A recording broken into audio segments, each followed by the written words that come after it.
It's Wealth by Design time here on Edge Radio Australia. Welcome, everybody. And as you can see, the studio is a little fuller than it was just a little while ago. The man to my right, I would say my right-hand man, but let's be absolutely honest. I can't carry that. No way in the world. It's Jeff Bowman, Wealth by Design. Great to see you, mate. Yeah, mate. Lovely to be here. Thank you for your kind invitation. Hey. For a return visit. The door is always open, ready for you, my friend. Come on in. Yeah. But you've brought a guest today. I have, yes, special day. And I'll tell you right now, we've had a bit of a conversation off air, and I'm already surprised by it, mate. You've got a bit of texture to you, some layers there. So let's get into that. Do you want to do the introductions there, Absolutely. Jeff? Yeah. Thank you, Aaron. Yeah, so we have a special guest today, Mark Hann from Tactica Partners. And I've known Mark for a while now through a few business associations and some social connections. Yeah. And as you know, and if we've spoken about quite a lot on this radio show, that Wealth by Design really is all about connecting professional people. Exactly right. That generally are touch points for people on their journey to financial independence. Sure. Making their business profitable so they can pull money out of their businesses, so they can talk to professional people about how to invest it and grow their wealth. And we have mentioned a few times that one of the problems that we keep an eye out for when it comes to referring our clients and our community to accountants is, look, just how sharp is your accountant? It's unbelievably. There are a lot of accountants out there, okay? It's not a profession, falling over my own tongue here, that, is missing in the workplace, but good ones are. That's the difference. Yeah. Ones that are very proactive, and this is something we're going to talk about. Yeah, absolutely. Yeah. So we've often coined the term, is your accountant? We'll quiz our clients about their professional advisors. They could be legal, they could be their financial advisors, they could be accountants. And we'll say, look, how does your accountant deal with your situation, from the point of view of planning for the rest of the financial year or for the next financial year? Is your accountant and an historian, we would say. And they would go, what does that mean? What do you mean by that, Jeff? Well, do they just record all the past, do your tax, and give you a bill? Yep. Oh, yeah, that's what our guy does. And I say, well, there's a different world out there. You're running a business. You've got to do planning, and a really good accountant is someone that will be by your side, and Mark will be able to obviously explain this better than I, but be by your side and be a partner in business. Sure. And have a sit down in maybe March, April, and think about the rest of what we're going to claim as deductions and plan for super, et cetera, and then plan for the next financial year. And so, so great to have you in, Mark. Thanks, Jeff. Thanks for having me. Absolute pleasure. Looking forward to the next half an hour. Yeah. Oh, look, no guarantees it'll be half an hour. We might go off on a tangent. Oh, okay. We could be here for hours. Who knows, right? Terrific. No, we'll see how we go, mate. Well, we've already found out that you're a sports fanatic. Come on, let's face it. Ex-Claremont footballer, very, very cool indeed. You went right up in my appreciation right there. But we're here to talk about your profession, obviously. Sure. So, look, accounting is seen as something. Look, we all joke about it being dull, okay? But the point that Jeff brought up before, this is so true to me, right? So I've had an accountant for years, obviously, and she contacts me and says, oh, yeah, have you got your act together? Basically, I need this, this, and this. And then she disappears, right? And I'll see you next year almost, kind of thing, apart from a couple of times during the year. But there's big gaps. There's no planning. It's very much about documenting history. It's not really planning and using strategies. So I hear you do things a bit differently, mate. Yeah, look. First of all, I've got to acknowledge that the historian part of what we do is actually pretty important. Oh, of course. And the tax stuff that sits in it has its role to play. Yep. I think we consider ourselves a small, medium-sized enterprise, and most of our clients that we like dealing with in the business world fit into that kind of definition, I suppose.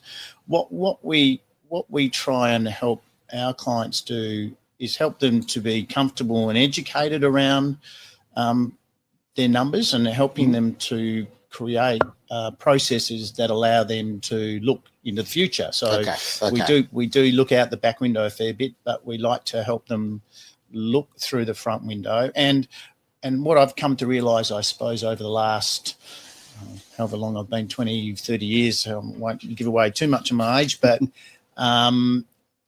is that a lot of our clients, although they're business people, they've often been good technicians, and they've come into business on the back of being good people in whatever, in their passion for life or whatever it is. And the business sort of thing just kind of grows around them, and suddenly they wake up and they've got some staff and then payroll issues, and then, you know, tax and BAS and reporting and just trying to deal with clients and all the things that make a business work. What we've come to appreciate is that as accountants, we deal with numbers all the time, and we're looking at our clients' financial statements. And you mentioned financial statements to clients often, and I always think that they know what a profit and loss is, and they know what a balance sheet is, and they know what the numbers on them are. And then when they're looking at something, do they actually know how to read them? Sure. So we sort of take our clients on a journey through what we simply call management accounting. Okay. It's just a monthly process. We try and forecast out a year budget to try and give them a bit of a look forward. What does next year look at? We help them take away the pain. A lot of people get very uncomfortable with trying to make it perfect, and we want it accurate as we possibly can, but to unhinge them and make them feel comfortable about this is their best guess. Yeah. And then we, on a monthly basis, measure what the actual numbers are against their budget numbers. No rocket science around really that, but it's amazing that there are so many of our business clients out there that aren't engaging with the numbers. They do have terrific software. Xero or MyOb these days is fabulous. Most people aren't using them very well. And there's lots of information, lots of reports in there. But I get it. We help our clients start learning some of the basics around looking at their P&Ls and balance sheets. Okay. Maybe some of the things, the key items that we would help them identify. So we sit down with them a meeting, bring up their numbers, put them in to take against their budgets, factor that in, see how that's looking against what they think the year might look like. Right. And then we start having kind of rich conversations. As clients get more comfortable about understanding what they're seeing in front of them, they're learning about asking why doesn't that look right? How come that month's different there? Why were we so out by this much? And how does that impact our bottom line, net profit? And then we often find that where we start running the questions initially in those meetings, it flips. Great. And we're answering the questions that they start asking. Look, Mark, you made a great point. I mean, we use Xero here, and I'll be honest, I look at it and I go, that's on that side. Okay, look, just please match up?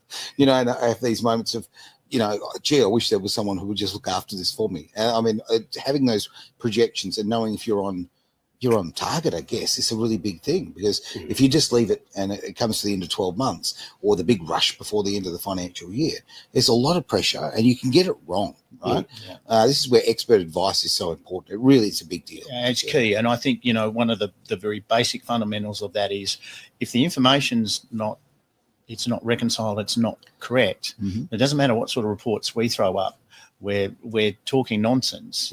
And so the discipline so we have some bookkeepers in our business that have the accounting discipline that actually help maybe people have their own bookkeepers arrive at a confidence that their numbers are right. So when we're reporting them, pretty much most of the time we've got them right. And that's a pretty big key. Yeah, well, the confidence to know your numbers are right, and you're not having to do, clean up aisle 4 in June, which often, we do feel like that in business. Yeah, if you haven't put those projections forward. Yeah, absolutely. Yeah. So look, that's a process, and look, we've got a case and example at the moment, a partnership of electrical engineers. Okay. They've been with us in the management accounting bit for probably now 18 months probably 2.5 years and plus. And for the first time, the next part of this management accounting process is actually doing a forecast on cash flow. Okay. So one of the great things about that is a lot of clients look at their bank account, which is again a bit of a historical thing, because it's recording what you've paid for, what you've got in, but there's all this other stuff out there that you haven't collected or you've got to pay, and all of those sorts of things. So the cash flow forecast gives clients a really good understanding what their bank account might look like in X number of months' time, depending if they hit the budget numbers. So it flows through. And we had these guys from the electrical engineering business were having trouble in having confidence around. They wanted to pull some money out, some dividends out. They tried it 1 year and they pulled it out and they overdrew it. And they had to put some money back in to fund some shortfalls that they hadn't planned out. And so what we were able to do with them through some software package, a cash flow forecast, and now we're sitting down and it's showing them when their bank account looks robust enough for them to pull enough money out to leave an adequate bank balance in there to help the business run. And their confidence and excitement about coming in and meeting your accountant to see where they sit in terms of what the forecasted bank balance looks like, assuming everything else lines up, has just changed them. Look, Mark, if I was coming in and you were giving me the good news, I'd be excited to see you as well. Because it's relief and excitement, isn't it? It's control. It's control. You're suddenly finding that if you implement these things that deliver the forecast budget P&L, this is the implication on how it looks like in the bank. And that's a reality check. That's a real tangible thing that people understand. We got money in the bank. We can take some, or we can spend it on something, or we can do whatever. But we can sleep at night knowing that we're not having to run around and chase up our debtors and 100%. Do that anyway. And when you're building the business and you want to reinvest in the business, you might need new gear, whatever, some sort of infrastructure. Okay. If you don't really know your cash flow, that is extremely, it's frustrating, but it's also full of tension because, can I do it? Can I justify the expense? And sometimes you'll actually hold back, which is holding your business back. It is. You're hampering your own business. Yes, you're nervous about a decision that you don't really fully understand the consequence. And then, what comes on from that is then we start talking about values in the business. What's the business value? It is, if we're looking to bring on maybe a shareholder into the business, what might this number be looking like? So we start taking the business on a real journey that is exciting for our clients. Well, speaking of journey, I'll tell you what, we've got someone right there on the journey here. A question from Lisa. Thank you for the question here. Mark, is there a particular demographic that struggles more? Demographic, I'm assuming that would mean something to do with the business sector or something. Probably in the business sector, I think. A particular industry. I think I wouldn't say any one particular sector stands out. I think the property sector and the building sector have some reporting, complexities that need some time on to extract the useful data because of the nature of, a residential building might take you 2 years. And so you got all these costs. And of course we hear about, ever increasing costs, and how do you factor those in and get them in line so you've got control. They're difficult ones, and we have seen a lot. I mean, not so much in our client base, but in the news we're reading about how many builders in the WA market have fallen over. So that I think that has some complexities, and that requires some time, but it's still manageable. And if the numbers are right and you can plan out and you can see the implications going forward and understand that, then that goes a long way, I think, to protecting those sorts of areas. Interesting. I had a friend in the building industry a couple of years ago was talking about the fact that because the costs were going up and up and up, he was just adding, boom, I've got, I'm just putting 40% on my quotes, right? Now, that's all well and good. It's a big risk. But the other thing is, you're really making yourself uncompetitive. And how do you tender for a job if you're kind of making the figures up on the run? Whereas if you've got this information when you've actually done proper forecasts, you can do it with a lot more accuracy. A bit more certainty. Those long-term contracts are very hard to factor in things, and I suppose that's why a lot of builders these days are doing cost plus. You don't see, fully fixed in costs much these days, I don't think. I can imagine. Mark, got a question just in relation to off the back of a comment you made earlier. Is there a bit of a rule of thumb for cash reserves that a business should hold, say 3 months worth of full trading, and put those cash reserves aside in an offset account or something like that? Is that something that comes up in discussion if you're planning? We just have a general. I read it somewhere back in time, and I'm not sure there's any great theory behind it, but we tend to use a 2 times monthly overhead. Well, there you go. Okay. And that's a Good formula. 2 times. Yeah. It's reasonably simple. It does mean you've got a fairly robust bank account typically sitting there, and it kind of works. Okay. Yeah. Okay. And where are most of your clients at with their super from the point of view of meeting all their employee obligations with superannuation guarantee super? Is that an area that you keep an eye on? Because sometimes some businesses can fall behind in that. Yeah, look, it's becoming harder and harder to fall. Well, should I say harder? The tax office, to their credit, have made the requirement to report a single touch payroll and so forth on super pretty robust. I mean, certainly we still see commercial businesses falling over and having not met their obligations, and then often it's the ATO who are the significant creditor that is actually foreclosing on clients. We tend to find, particularly with our clients who are involved in their management accounting, that seems to provide a good purpose and forecasting again about the sort of numbers that they need to be factoring in to allow that. So we don't see a lot of that issue in our client base. They're pretty strong on it. And BAS reporting as well. Yeah, and it comes down to good advice. Education is everything on these things, right? And it's certainly something like, that kind of structure of business, something I'm certainly not strong at. Right. So I'm very happy to be the dumb guy in the room and just give that. Look, and I think a lot of people need to think that way. Yeah.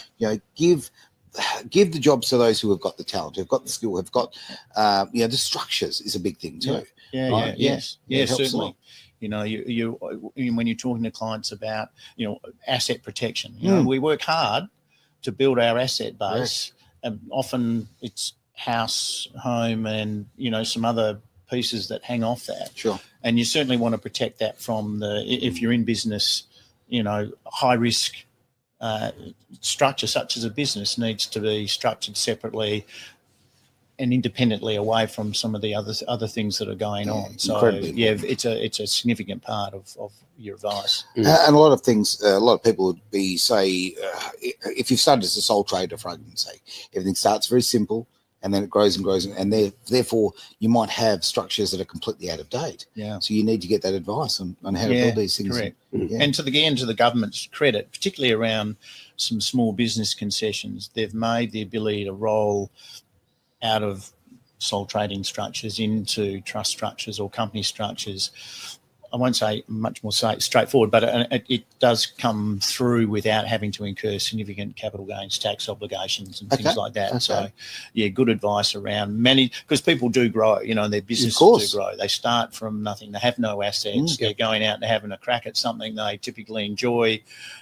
And if it works, then suddenly, as I said before, they wake up one day and they've got a business and obligations, and that requires some planning. I always remember the saying about retail is the accidental profession. Okay, a lot of people who start in retail and they find after a while they might say, using this as an example, then they end up finding they buy the business, or they go and build their own based on the same sort of thing. And you don't have the skills, but you've kind of fallen into it. And again, the structure is really, really important, because otherwise you do leave yourself very, very vulnerable. Yeah, correct. Yeah, very much so. And I think today's age of technology, chat GPT and being able to maybe drag up some benchmarking data and doing some comparisons and then just demonstrating that, converting numbers into graphics is everyone enjoys looking at a picture. They don't like looking at a spreadsheet full of numbers, which is, I get it. Oh, come on, Mark, you love it. You love it, I can tell. Well, and again, things like your Xero, these days, the reports that are coming out of Xero, you can really become quite focused on the reporting that you want to see. And it doesn't have to be complicated. It can be a story that is simple as a bar graph or a chart of some description. So I didn't know that. I didn't know that you could actually use the tech to convert it. That's brilliant. And Xero does itself. It's got a suite of reports in there that, again, most people are perhaps not aware of. There you go. Perfect example. Go and right have a here. look. Go and have a There look you and go. see what Didn't you know can that. find. Yeah, that is fabulous because there's so much of the technology is not fully understood. And unless you can explain it to people. Rolling back a bit on your point in relation to super and small business concessions, where some businesses think in terms that that part of their superannuation retirement is selling their business, right? Because some do, and they're good businesses. Sure. Can you take us through some of the basic parameters when it comes to the length that you've had your business, the amount of money that you could roll over into super and get the capital gains tax concessions? A bit of a rundown on that. Yeah, look, it's probably a session in itself. In fact, it is. It's a pretty complicated thing. In fact, by way of example, we've got a client that's involved in locksmithing. They sold a commercial property that they used to run their business from. Okay. They had that for over 15 years. They were a partnership. They've rolled into a different structure. We've engaged. We know that legislation is quite complex. So we typically engage with tax lawyers to assist us in working through the significant networks and road paths that go through those concessions. Okay. Because the implications of what you say, Jeff, is important, because you can roll out of those things with tax-free either contributions to super if you're under the age of 55 at the time of the CGT event, or if you're over the age of 55, then you can take it and you can take the payout as cash. Okay. And we even had the example with these particular clients where the husband was 53 at the age or time of the CGT event, which meant he was under. He didn't want to put his money into super. He didn't want to lock it away. Okay. And there's a rollover provision that allows you to extend that time by a couple of years, 2-year rollover provision, which then will enable him to take that money as cash in 2 years' time. And that's part of the small business CGT concession. So, A, they're very powerful. B, they're very complex, particularly when you're involving trust structures or companies or shareholdings or other matters. And probably C, is sitting behind it, is that because it's so powerful and saves people a lot of tax, the tax office are very keen to have that area of legislation as part of their significant review processes. And they've issued another, not announcement, but just a correspondence saying, this is on the radar again. And if you have clients that have got small business CGT concessions rolling through their returns, there's spots in the returns that identify those, and so you want to make sure that you've got all your ducks lined up and the supporting documentation that sits in behind that to make sure you get through it's a great point. I mean, obviously this is not financial advice. So we're having a conversation about education, and this is so much a part of it, being educated about the different structures. Really important. It's a minefield, but really it's a very important one to navigate. If you can get major capital gains tax concessions when you sell your business. Correct. Another tricky one I've got for you. There is this unfortunate situation where accountants can't give financial planning advice, right, unless they're licensed. And you must come across situations where, because you're doing your tax, you're doing their tax, you're working out where their tax deductions are. Superannuation is a big tax deduction, up to 30 grand a year, or non-concessional contributions up to 120 grand a year. How do you navigate that where you can't give advice, but it's clear that they got cash and they haven't been maximising their contributions into super?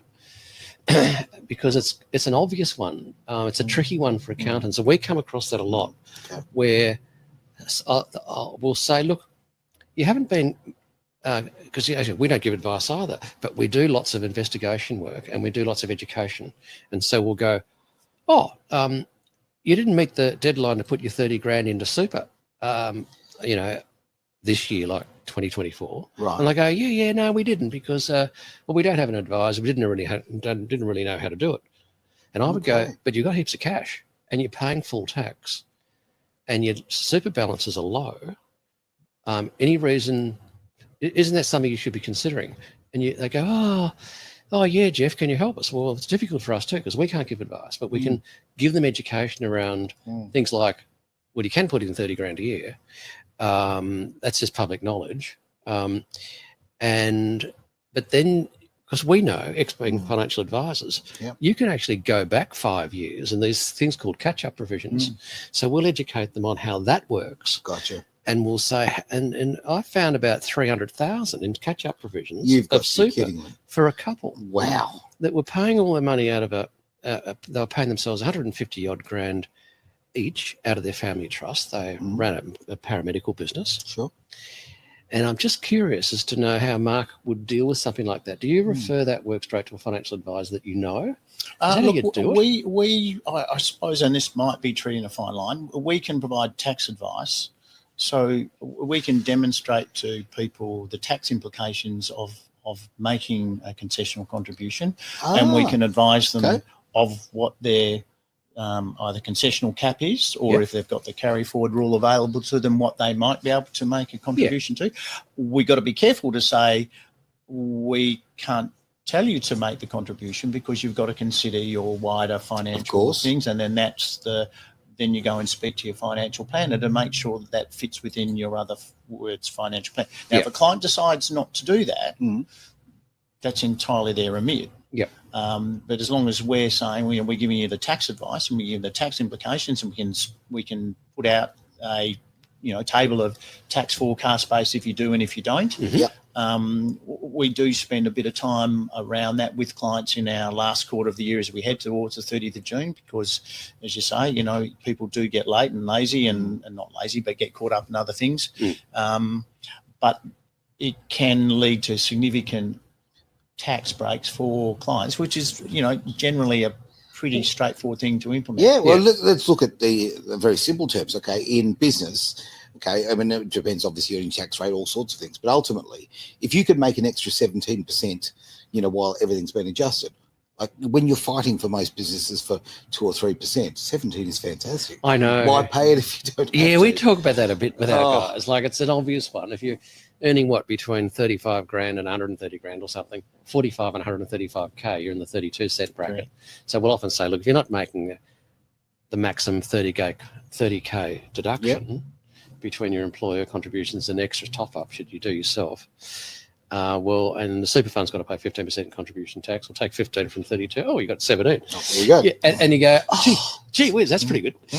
And talking to you is obviously sinking in. Look at that. I came up with the figure. In fact, Chris has obviously agreed with me. He says Jeff is a legend. Look at that. Fantastic. Well done, Jeff. Good on you there. Go, Chris. Fantastic, Chris.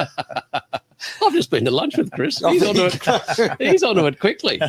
Oh, fantastic. But it's true. Like, we work so hard for those last bits of profit, and everything with business, it cost and expenditure and yada yada yada. We've got to think about these dollars, and then we throw 17% away. Yeah. And if you're in a higher tax bracket, it can be 24%. No significant impact. So that is so the old rule of 72 pops up, and we try and encourage people to think about maximising their returns, etc., etc. So now another one for you. As you know, or may not know, Wealth by Design have a platform that a lot of accountants like using because it has a dashboard built into it.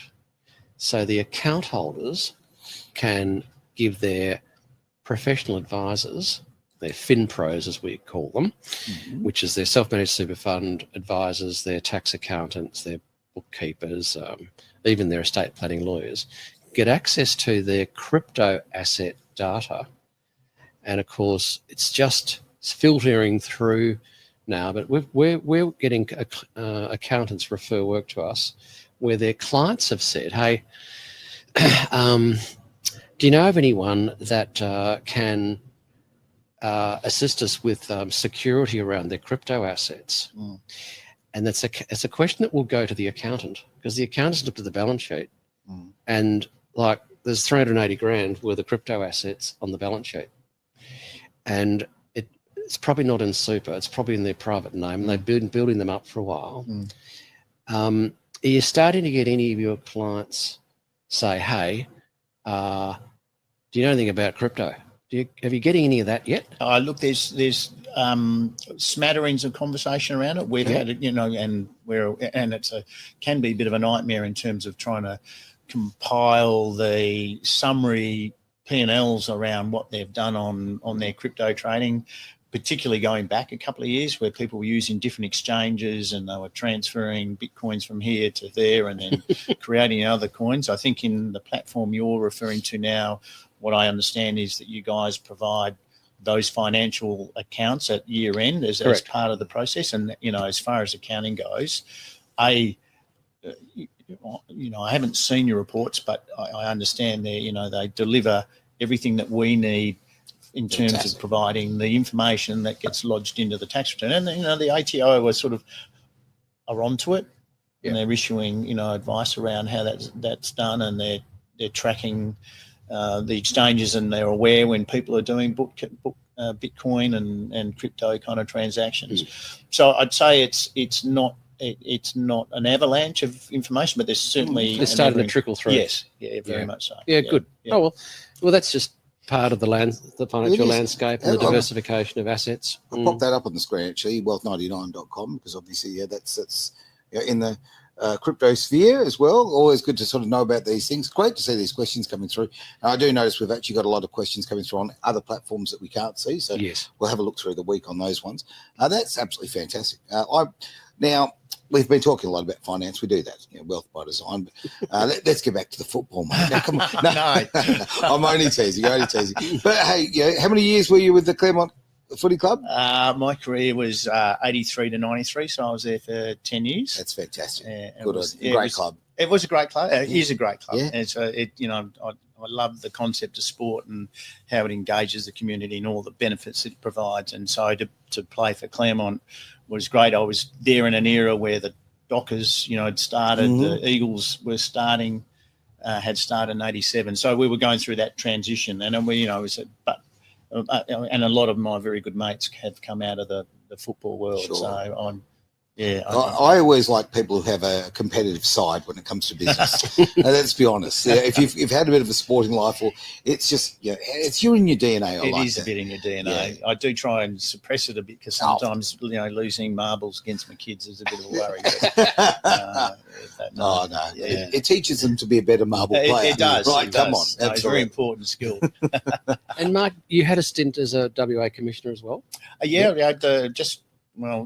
unfortunately get voted back on, but I had 3 years at the commission, thoroughly enjoyed it, and opened my eyes up to, again, what a game like football can deliver into the community, and then at the elite level, and for, the supporters of clubs, and, it just touches so many people. And footy by its very being, that it's probably the biggest game by number as a sport.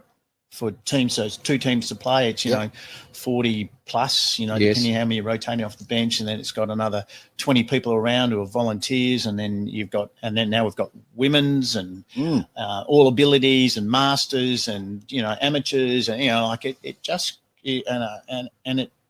we see in country areas when a football team disbands, how it rips the heart out of a. It's a really good point. It's such an important part of the community. Yeah, absolutely. Yeah. No, that's fantastic. Yeah. Right, well, look, I just want to touch on that a little bit. Why not? Look, gentlemen, we've hit the end of the old time here, so thank you very much for this. Mark, it's been an absolute pleasure, mate. You're very welcome to come back. And I'd love to come back. I thoroughly enjoyed it. I love your studio. It's got a lot of atmosphere, and I'm sure there's a lot of stories coming out of these. There's a lot of stories. I tell you right now, fantastic. And of course, Jeff, mate. Always brilliant. You bring brilliant guests on. So we are. Well, we're a class outfit. Oh no, we're a class. Come on, look at that. And when's your next event? Our next event is actually next Monday night. Oh, there you go. Yeah, next Monday night, 5:30. Invitation only. But so if anyone would like an invitation, just let us know. Go through to wealthbydesign.com.au and put a comment in there. And absolutely, our executive team, headed up by Lisa, will be in contact with you, and we'll see if we can squeeze you in. I think we're nearly booked out, but there could be a couple of spots left. There we go. Well, it's actually running on the bottom of the screen at the moment, wealthbydesign.com.au. And, of course, it says also you can listen live at edgeradioaustralia.com. This is going out audio. Obviously, the video is going out throughout the world. So if you want to catch up, if you came halfway through, feel free to jump back and have a bit of a watch, because it's been some really good information. Yeah, no, Really well appreciate done, that. Mark. Yeah, Thanks very much for Thanks coming for on. having me. I've All right. thoroughly enjoyed it. It's been great. Great. Thanks for being part of Wealth by Design here on Edge Radio.